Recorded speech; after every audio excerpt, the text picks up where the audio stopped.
I want to say something else about gold money that I think will make sense to your skeptical audience, and that is, suppose that tomorrow your senator calls up and says, you know what, I've got a secret for you. We've got this gold money bill that's absolutely going to pass Congress in 2 weeks. What would the first thing you do? You'd go out and you'd buy all the gold you could. Well, what do you think the rich guys of the world would do? In other words, they can corner the backing of the money, and thereby your money is no longer in the public interest. It's completely manipulatable. In order for money to be in the public interest, it has to be valueless.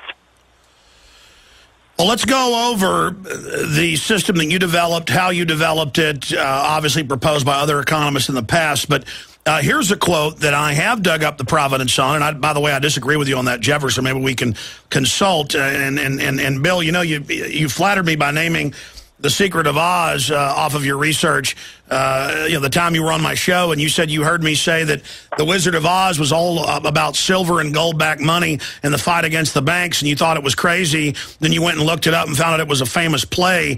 I actually researched that Jefferson quote one time, and there is some providence in it and some letters that have very similar things said, and they believe it comes out of a news article quoting him posthumously shortly after his death, right around the same day that who was the other guy that died on the same day? He was a former president. Yeah, John Adams. But going back to this, what about this quote? I see in the future a crisis approaching that unnerves me and causes me to tremble for the safety of my country. Corporations have been enthroned, and an era of corruption will follow, that the money power of the country will endeavor to prolong its reign by working upon the prejudices of the people until the wealth is aggregated in the hands of a few and the republic destroyed. I'm not sure, and I don't want to be quoted, but I think that is also not verifiable. This is according. I did a lot of research on this in the final throes of writing this book, because there are that's Lincoln. Out there. That's there are Lincoln. People out there who are using. Yeah, I know. There are some people out there. Sure, but I mean, did Lincoln issue the greenback? Did Lincoln say no to the bankers? I mean, absolutely. I mean, were there thousands of news articles written about Andrew Jackson? I killed the bank at the Hermitage on his deathbed. Well, but see, that's not true either. I went to the Hermitage and looked at his tomb. That quote is not there. I made a mistake in the Money Masters. No, wait, I've been to the Hermitage in Tennessee. I wasn't talking about it being a quote on his grave. He was quoted as telling the people when he died there that I killed the bank. I mean, that was published in the papers. Yes, that may be true, but I reported in the Money Masters that was on his tomb, and that was not correct. So I'm just trying to clean up some of the stuff, because there are people So out basically, there the presidents never fought the banks then in their whole history. Excuse me? I'm being sarcastic. Oh. No, there have been presidents who have fought against them, and that's why the New World Order folks hate the United States so much, because there's an outbreak of anti-New World Order, anti-central bank control every so often, and we're about to see another one. Well, shifting gears, let's get into what we're basically dealing with here. With the monetary choices we have, the ideas you cover in your book versus some of the other ideas that are out there. Right. Well, the current Republican plan is austerity, just as it is in Great Britain and all the other nations of Europe, that we can reduce spending enough so that we can start to pay down these national debts. And as I pointed out before, that's never going to happen. The Republican plan just isn't even in the ballpark of being able to pay down the national debt, even if that was a good idea, and it's not. You can't fix the problem this way. You have to get out of the debt money system altogether. And by the way, in the Great Depression, they also cut spending, and that only intensified it.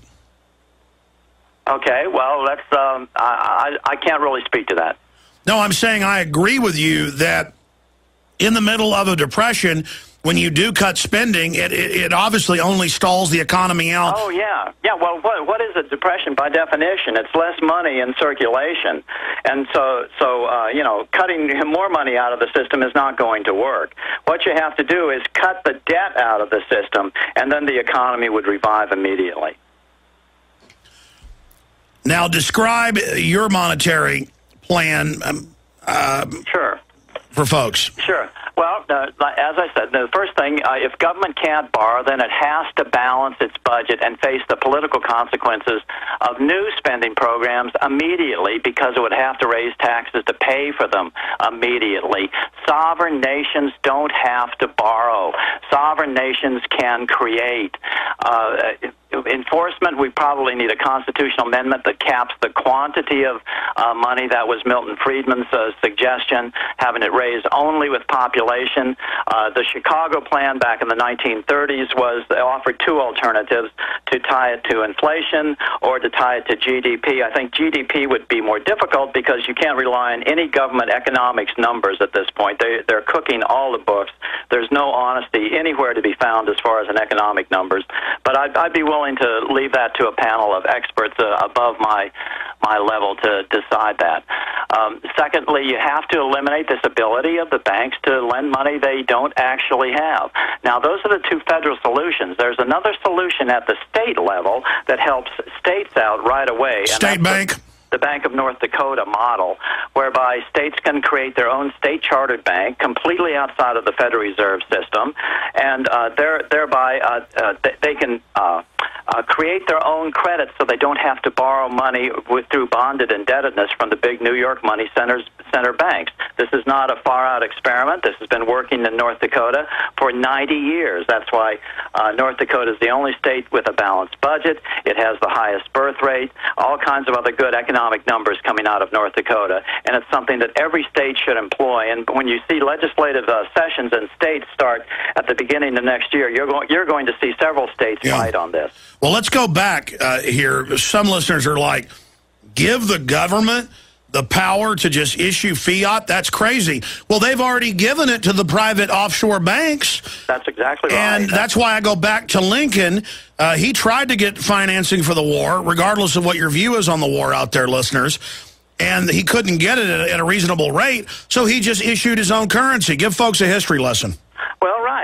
We've gone to this every time our backs were to the wall. For example, in colonial America, there was not much gold and silver. So the only way these economies got off the ground were individual states printing their own currency, individual banks and states printing their own currency. But the problem was that no one knew how much each state was printing, and so it was a very difficult system. So when they nationalized it with the continental currency, the state system was so effective that the British government outlawed it and put us all on a gold-only money system, and that caused, as it always does, an immediate depression, and according to Franklin, that was the root cause of the Revolutionary War. Then when we actually were engaged in the Revolutionary War, we had a national money called the Continentals, and of course people point to this as being the Weimar Republic of the revolutionary America, but such was not the case at all. All you have to do is control the quantity. Congress controlled the quantity of issuance of Continentals very well. It was the British parked 2 counterfeiting ships in Boston Harbor, and they counterfeited the currency massively, and this is very well documented. Because they understand how important monetary systems are. For folks that don't know how the globalists are waging economic war on us, look at the 2 British counterfeiting ships flooding the market so the colonies couldn't buy goods. That's exactly right. All you have to do to make this system work is control the quantity that's issued. That's what all of economics is all about anyway, to create a stable economy. If you create a stable economy, then the economy thrives. That's right. Money is just the symbol of agreed-upon exchange to grease the skids of the market. But the banksters, they make it king, and they make it out of nothing, and we bow down and give them all our liberty and freedom for it. It's sick. Bill Still's our guest. Really an amazing work. His new book, No More National Debt, and it deals with an alternate system to the von Mises alternate with a government-issued fiat system. That is what Lincoln did. It is what the Founding Fathers did for a time. I think this is all open for debate. I'm not in either camp. I want to get rid of the private Federal Reserve and the private banks that are behind it that have engaged in all this fraud. And Bill Still's done a lot of research into this, and there's a lot of major academics like Friedman and others that supported it. People can then also say that, Friedman supported shock doctrine politically, and that the bankers have kind of put this idea out there in case they get publicly exposed. They think they can hand the power to Congress. and then Congress will do favors to certain groups. But if the public is genuinely educated about monetary issues, that won't be possible. But again, we're having a larger debate. Going over some more of these quotes, he did document the provenance of this one. If Congress has the right under the Constitution to issue paper money, it was given them to use themselves, not to be delegated to individuals or corporations. Andrew Jackson. And we do know the entire fight has always been against this money power, as we are now witnessing it. How many times did they try to kill Andrew Jackson? At least twice, if not 3 times. The one where they stuck 2 pistols right in his stomach, literally in his stomach, and both pistols misfired. That sounds like Providence, doesn't it? Oh, absolutely Providence. Jackson killed the bank so good that they didn't get it back the way they wanted it until 1913. So for about 70 years. So yeah, he was a great hero. We're going to go to break in a moment and come back and take some calls and talk more about the book. And you're going to dig out some of the bona fide quotes. And to be clear, I was talking to Bill during the break. A lot of these are quotes that come out in parliaments, or they're taken from other quotes, and then if 1 or 2 words get changed over the hundreds of years and they claim they don't have providence. I have studied the Federalist Papers, the Anti-Federalist Papers, the debates.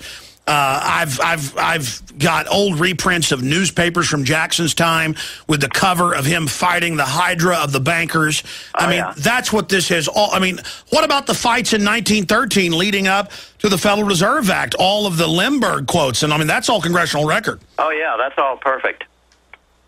Yeah, so the system, wants to rewrite history. It's kind of like those academics they had 5 years ago, 6 years ago. One of them lost his tenure up in Chicago, claiming that the founders weren't into guns and only 10% of Americans in the colonies owned guns, and that the Second Amendment wasn't really what it was meant for. There's a lot of rewriting going on out there, and they throw things up to try to, actually America was anti-gun, and the United States was always loved the Bank of England. And they love the, banking acts. I mean, that's just not the case.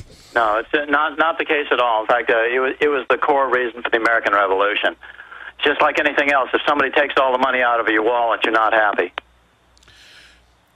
But do you agree with my analysis that money is just a symbol of energy that we agree upon to exchange goods, and that the globalists have just turned it into the idol? They've turned it into the energy itself? Well, they want to be able to control the quantity, and it's not difficult for them to control the quantity of money if that money is made of metal or based on metal. Money has to be valuable. Bill, your phone was cutting out. Are you on a cordless? Yeah.